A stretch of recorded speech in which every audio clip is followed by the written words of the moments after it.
बिस्मिल्लाहिर्रहमानिर्रहीम। अस्सलाम वालेकुम जनाब। स्टोरीज़ मैंने आपके साथ 3 शेयर करनी हैं। तीनों स्टोरीज़ बहुत अहम हैं और तीनों स्टोरीज़ आपने थंबनेल पे भी देख ली। एक ये कि साईं उस्मान बुज़दार अल मारूफ वसीम अकरम प्लस पर मुकदमा दर्ज हो चुका है। ये क्यों हुआ है, इस पे बात करेंगे। दूसरा ये बात करेंगे कि जमाइमा गोल्डस्मिथ या जमाइमा खान साहबा ने टेरियन वाइट की तस्वीर क्यों शेयर की, इस पर भी बात करेंगे। और साथ बात करेंगे कि ख्वाजा आसिफ साहब ने क्यों कहा है कि मैं तो इनको सदर मानता ही नहीं हूँ। ये क्या चक्कर है, क्या किया सदर साहब ने, इस पे बात करेंगे। लेकिन सबसे पहले इन तीनों स्टोरीज़ पर आने से पहले कभी कभी ना बहुत ज़बरदस्त किस्म की ख़बर आ जाती है। वो नेशनल भी होती है, इंटरनेशनल भी होती है। बहुत ही मायूसी की ख़बरें होती हैं, उसमें बड़ी अच्छी ख़बर भी आ जाती है। एक इंटरनेशनल न्यूज़ मेरी नज़र से गुज़री और वो ये है कि एक अफ़गान ख़ातून हैं, नाम है उनका फ़ातिमा पैमान, ठीक है। अच्छा, वो ऑस्ट्रेलिया की सेनेटर मुंतखब हो गई हैं। ऑस्ट्रेलिया के जनाब वहाँ पर जो प्राइम मिनिस्टर हैं, उन्होंने उनको बाकायदा मुबारकबाद भी दी है, ठीक। और ऑस्ट्रेलिया के प्राइम मिनिस्टर ने, हमने 2-4 रोज़ देखा कि उन्होंने अपनी कैबिनेट में कोई और भी 2 मुस्लिम वो भी अपने वज़ीर या मुशीर लगाए हैं। ये पहली अफ़गान ख़ातून हैं। और सबसे बड़ी बात ये है, ये आपको नज़र भी आ रही है उनकी तस्वीर, ये पहली बाहिजाब ख़ातून है। तो इसका मतलब ये है कि हिजाब किसी भी तरक्की में रुकावट नहीं बनता, ठीक है ना। और दूसरी बात ये है कि हमें ये चीज़ें ना बाहर से सुन के बड़ा मज़ा आता है, ये ख़बरें, लेकिन अपने अंदर भी इसी तरह की हम बर्दाश्त पैदा करें। जी, पाकिस्तान के अंदर भी इसी तरह की बर्दाश्त हो कि जी इस तरीके से हम अपनी अक़लियतों को, जो पाकिस्तान के सिटीज़न्स हैं, उसी तरह ही पाकिस्तान से मोहब्बत करते हैं जिस तरह से मैं करता हूँ, उनको भी इसी तरह की इज़्ज़त देनी चाहिए। तो ये सूरत हाल है। बड़ी बात है जनाब। ये वेस्टर्न ऑस्ट्रेलिया में मैं देख रहा था, फ़ातिमा पैमान, हमारी तरफ से मुबारक हो, और बाकायदा इलेक्शन कंटेस्ट करके आई हैं, ज़बरदस्त।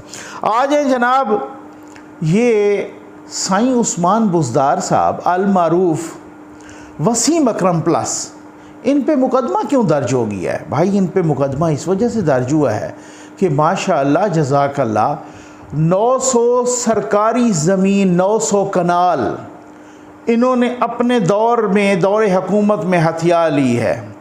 ये तो मासूम वज़ीर आला हैं, यानी ये वो हैं जिनके बारे में कहा जाता है, वो फ़ाद हुसैन साहब ने आर्टिकल भी लिखा था कि इनको कोरोना पे को 1.5-2 घंटे ब्रीफिंग दी गई, तो आखिर पे कहते हैं कि ये कोरोना काटता कैसे है, ठीक है ना।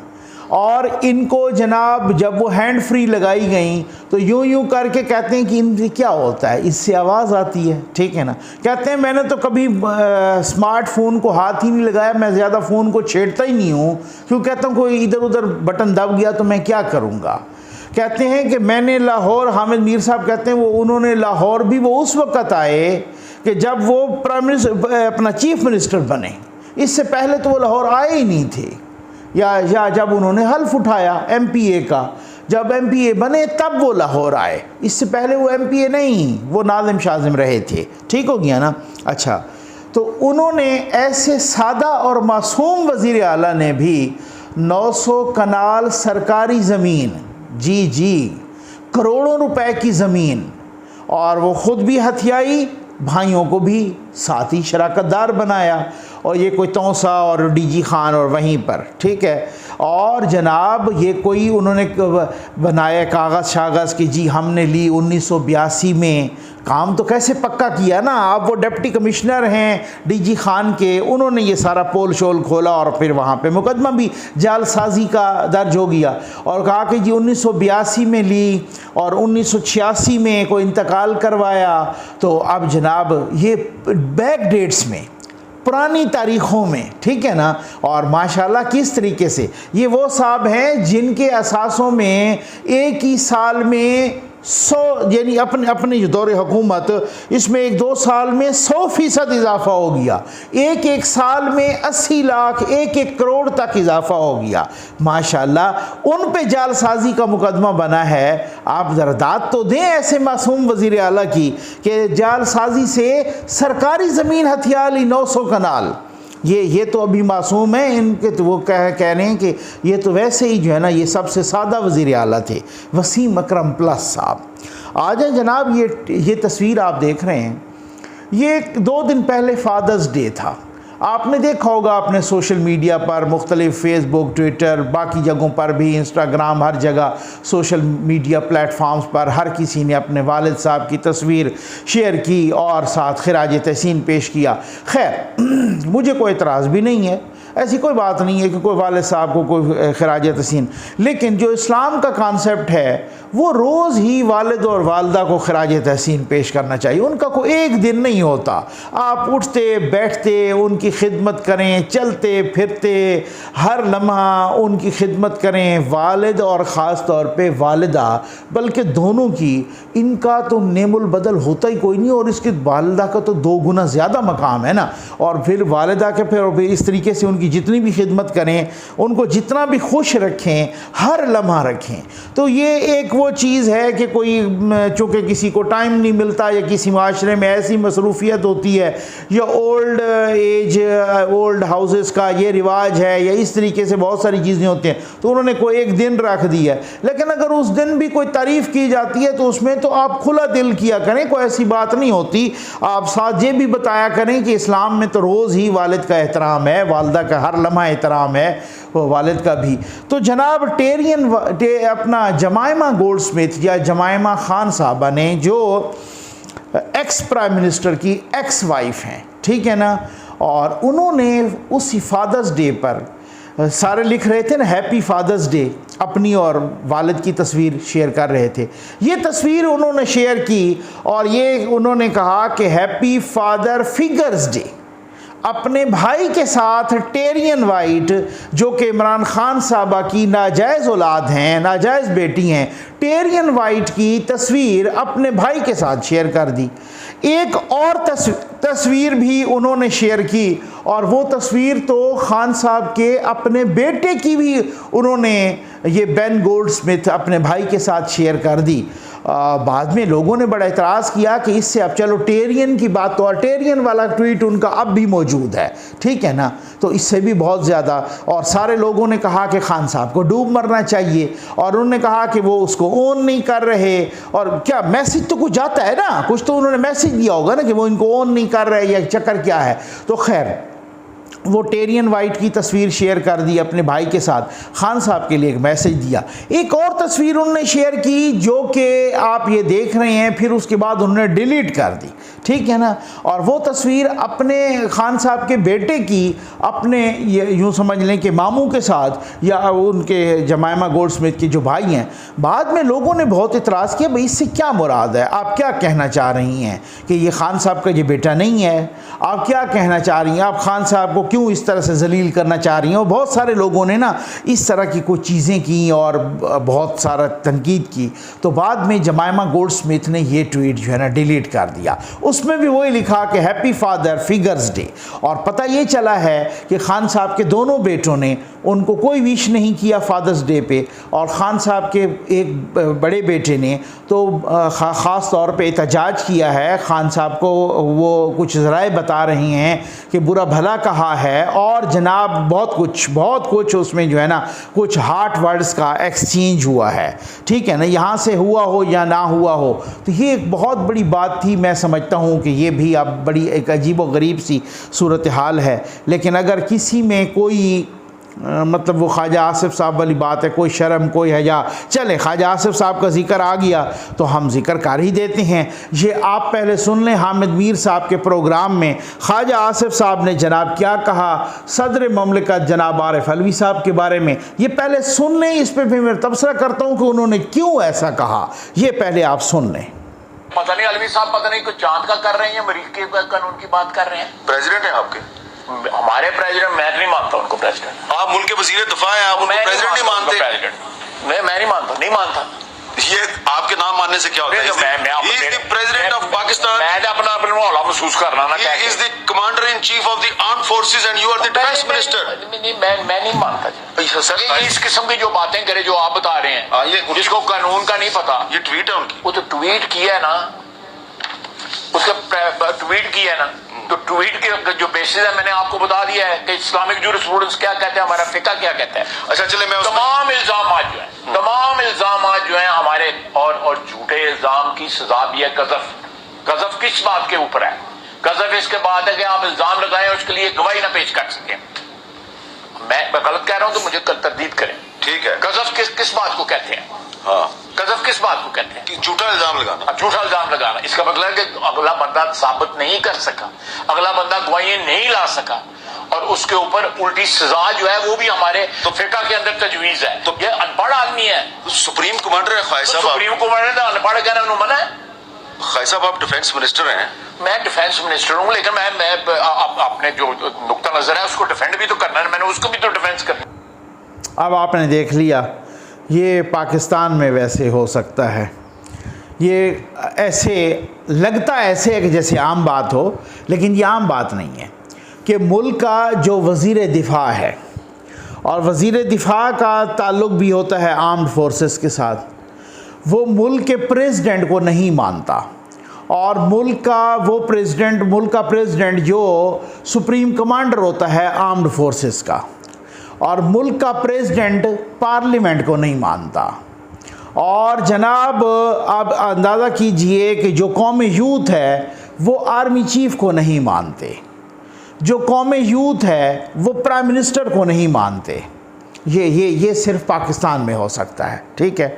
ये क्यों इस तरह हुआ, ये इंतहाई बदकिस्मती है, बहुत ही सितम ज़रीफ़ी है, लेकिन है, ग्राउंड रियलिटीज़ हैं।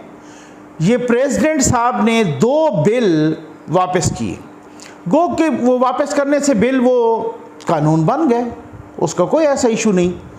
एहतसाब का बिल भी वापस किया, और ये जो इलेक्शन बिल था वो भी बग़ैर दस्तखत किए वापस किए।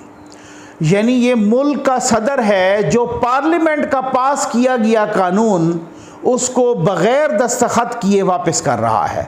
साथ लिख भी रहा है कि मुझे अफसोस है कि, लेकिन मुझे पता है कि पाकिस्तान के आइन के मुताबिक ये कानून बन जाएगा, ठीक है, लेकिन उसके बावजूद भी उन्होंने वापस किया है।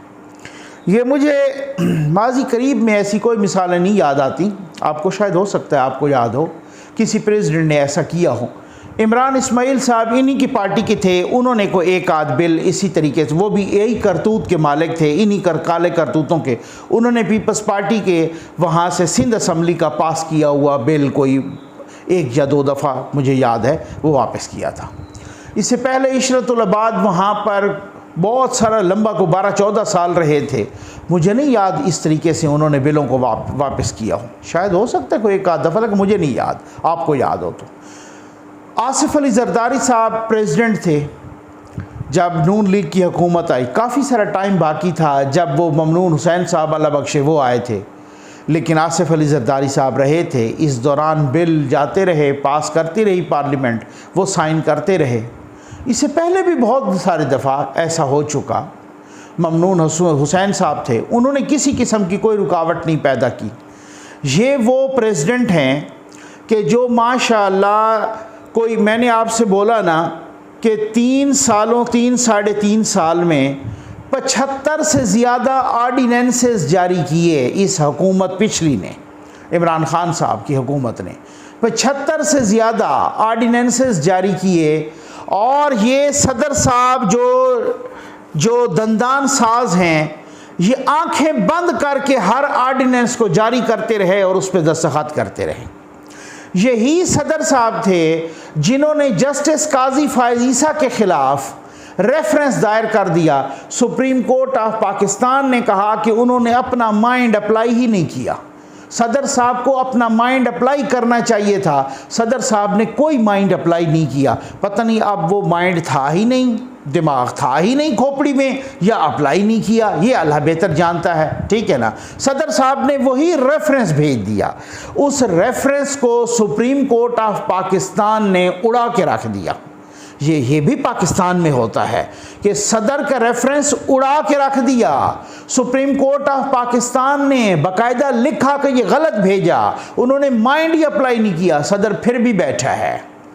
यही सदर साहब थे जो 9 अप्रैल यानी 3 अप्रैल को जब वो उसमें असम्बलियाँ उन्होंने तोड़ दी थी और ये सारा कुछ जो चक्कर हुआ था, ये जो 9 अप्रैल से पहले का ये सारा कुछ, ये जब असम्बली तोड़ी, वो जो डफर कासिम सूरी ने जो कुछ किया था और फिर इमरान खान साहब ने जनाब वो असम्बली तोड़ने का कहा और सदर साहब ने एज इट इज़ तोड़ दिया, उस एक्ट को भी सुप्रीम कोर्ट ऑफ पाकिस्तान गैर आईनी डिक्लेयर कर चुकी है। यानी ये भी कोई बहुत ही अनहोनी बात है कि किसी मुल्क में, किसी मुल्क की सुप्रीम कोर्ट स्पीकर या डिप्टी स्पीकर, प्राइम मिनिस्टर और सदर के अहकामात या उनके एक्शंस को गैर आईनी डिक्लेयर कर दे, वो फिर भी दना रहे हों, उनसे कोई पूछने वाला ना हो। ये माशाल्लाह इसी मुल्क में मुमकिन हो सकता है। तो वो सदर कि जिसकी सुप्रीम कोर्ट भी वाट लगा चुकी है, जो वो सदर जो 75 आर्डिनेंसेस पर इस तरीके से नैला डैला बन के वो दस्तखत करते रहे, पार्लियामेंट के मंजूर किए हुए कवानीन को उन्होंने वापस भेज दिया। अब अगर कल को इम्पीचमेंट होती है और इनकी सारी मराहत ख़त्म हो जाती हैं और वो लोग भी वापस आते हैं जो आप भी कह रहे हैं 40-45 लोग के हमने तो इस्तीफ़ा दिया ही नहीं था, एक आध तो वापस आ भी गया है जो पीटीआई के लोग हैं, अभी तक उनके इस्तीफ़े नहीं कबूल। अच्छा, मैं हैरान हूँ कि तनख्वाह सारे ले रहे हैं माशाल्लाह, इमरान खान समेत ले रहे हैं। जब किसी पे मुकदमा बनता है ना, इस्लामाबाद हाई कोर्ट में जाके कहते हैं अभी तक हम मैंने हैं, ठीक है ना, वो उधर से रिलीफ भी ले रहे हैं, तनख्वाहें भी डट के ले रहे हैं, प्रिविलेजेस सब कुछ ले रहे हैं, ठीक है ना, और साथ कह रहे हैं कौम यूथ को चूना लगा रहे हैं हमने इस्तीफ़ा दे दिया है। अब कैसी कौम यूथ है और कौम यूथ को कैसे कैसे लोग किस किस तरीके से वो चूना लगा रहे हैं। तो अब कल को अगर इसी प्रेसिडेंट की इम्पीचमेंट हो जाती है तो फिर लोग ये चीखेंगे, ये कहेंगे देखो जी सदर की इम्पीचमेंट कर दी। ये सदर मैंने तो पहले कहा था कि कोई लगी लिपटी नहीं, जो काम ये उमर चीमा करता रहा, गवर्नर एक्स गवर्नर पंजाब, जो काम ये परवेज़ इलाही पंजाब का सबसे बड़ा डाकू कर रहा है और जो काम ये आरिफ अलवी कर रहा है, मैं कहता हूँ इनकी इम्पीचमेंट तो होनी चाहिए। जैसे उसको ठुड्डे मार के इनको ऐसे तरीके से इनके खिलाफ कानूनी और आईनी एक्शन होना चाहिए कि आइंदा के लिए एक मिसाल बन जाए, फिर कोई इस तरह की बदमाशी ना करे। मुल्क ऐसे चलते हैं। उम्मीद है आपको वीडियो पसंद आई होगी। आपका बहुत बहुत शुक्रिया।